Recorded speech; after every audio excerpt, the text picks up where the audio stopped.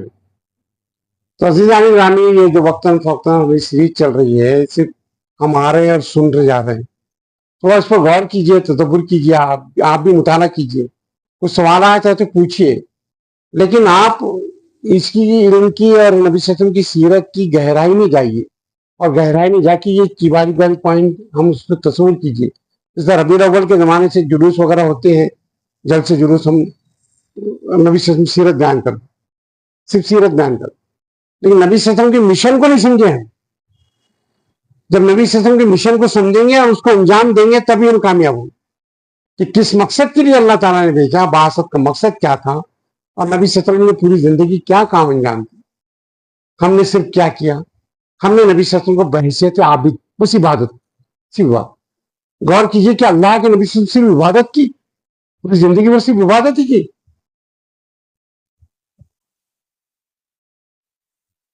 تو آپ جس حیثیت سے بھی نبی صلی اللہ علیہ وسلم کو دیکھیں گے آپ نبی صلی اللہ علیہ وسلم کا پہلو نمایاں نظر آئے گا. بحیثیت شوہر دیکھیے کس طرح سے اپنی بیوی کے ساتھ، بحیثیت باپ بچوں کی بہت محبت کرتے ہیں، لیکن شریعت کا معاملہ آتا ہے یکلک بدل جاتے ہیں، ڈانٹتے ہیں.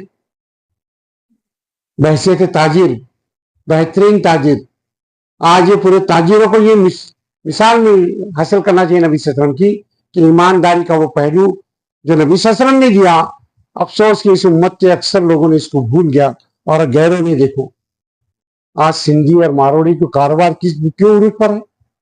ایک تو محنت کرتے ہیں، دوسرے ایماندار. دیکھیے آپ ان کے، یہ ہمارا ایمانداری کا صفت ان لوگوں نے لے لیا ہے. تو جو لوگ بھی نبی صلی اللہ علیہ وسلم کی صفت کو اختیار کریں گے، جس مقصد کے لیے اختیار کریں گے، وہ کامیاب ہو جائیں گے.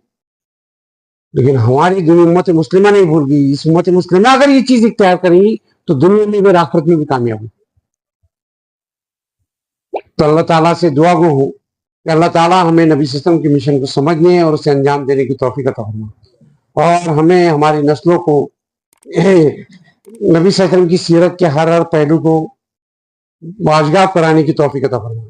اے اللہ ہمیں دنیا میں بھی آخرت میں کامیاب عطا فرما. وآخر دعوانا الحمدللہ رب العالمین.